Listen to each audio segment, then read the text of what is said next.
I was born in a family of 11 children, one mother, one father. 11 children.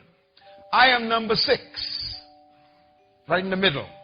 I was born in an island 7 miles wide where I still live, but I was born in the poorest village on the island.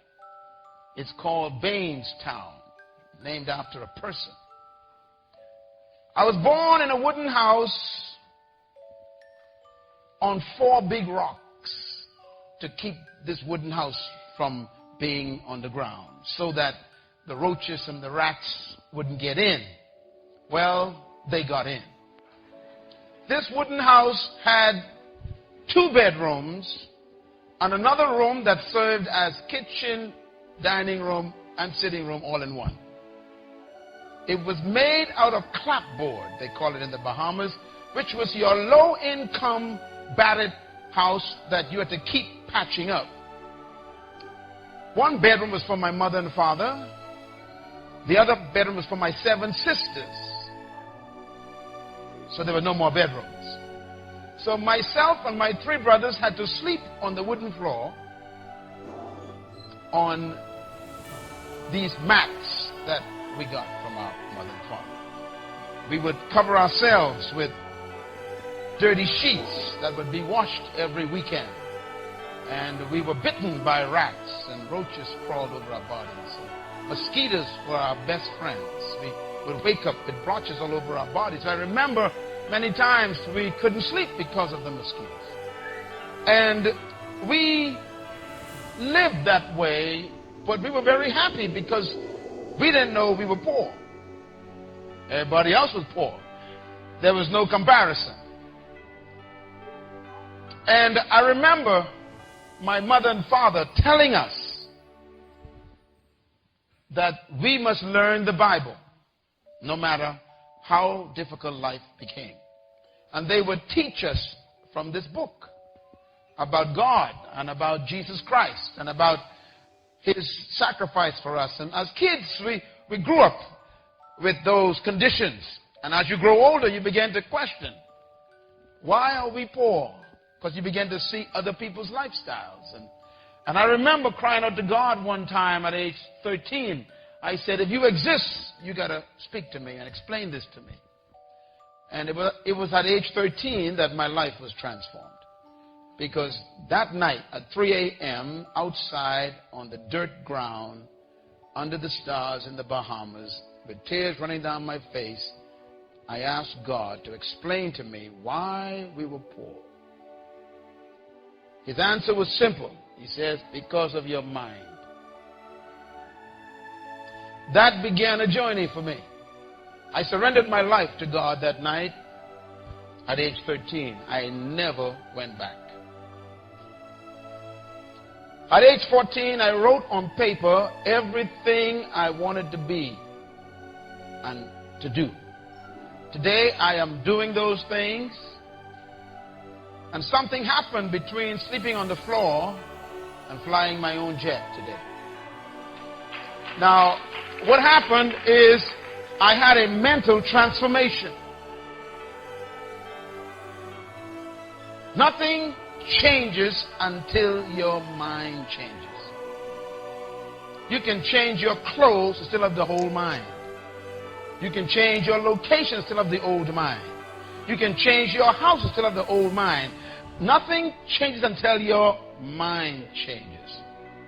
And during that journey as a young man, I began to read the Bible at age 14. Ladies and gentlemen, I'm serious about this. I read this book at age 14.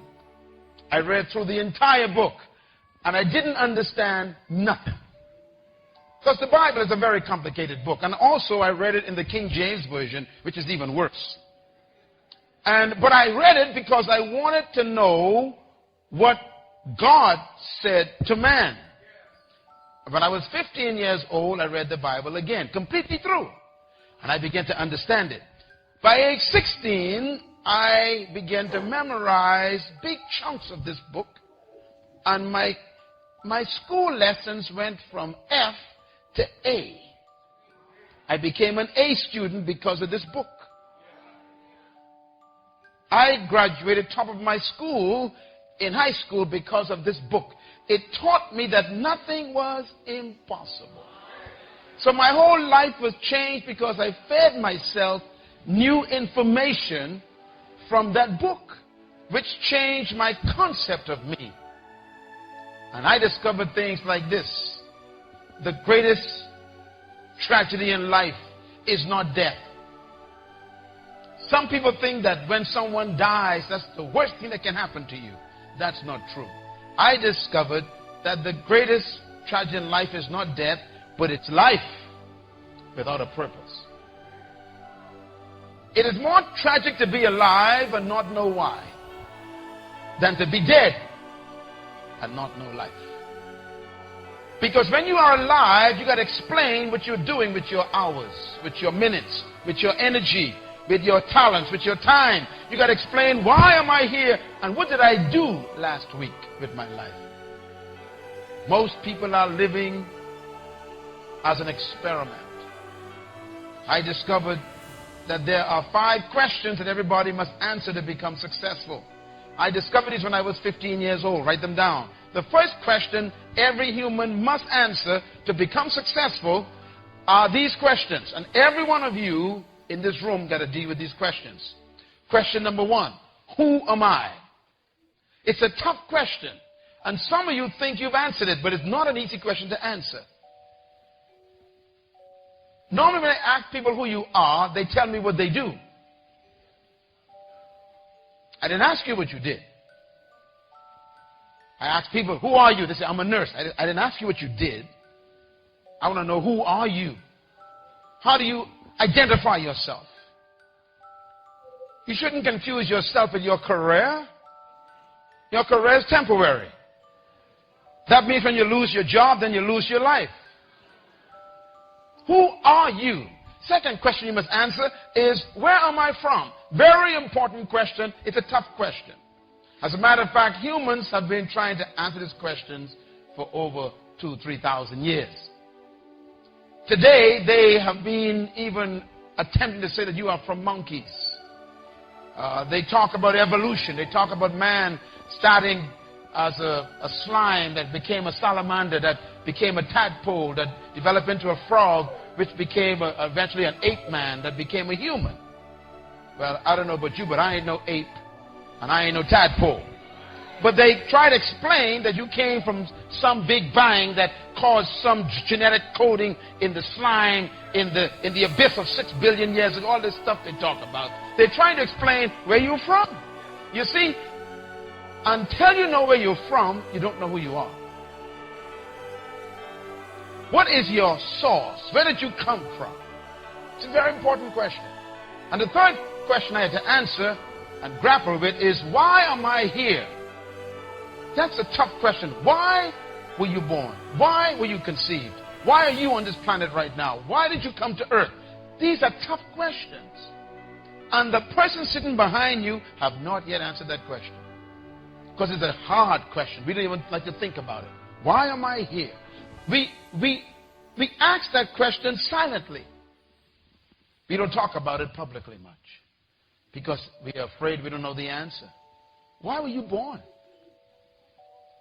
I mean, they said when a man has sex with a woman and he releases semen into a woman, scientists have proven that over 600 million sperms rush toward the egg. And only one makes it.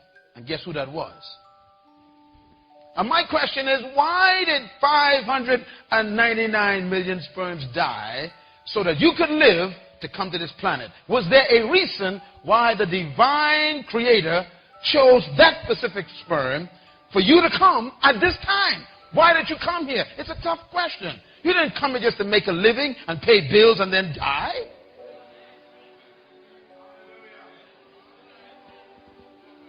You didn't come just to make a living. You came here to make a difference. You came to deliver something that we're supposed to have. We got to find out what that is. You're not a mistake. You are not a biological accident. So why did you come here? It's a tough question.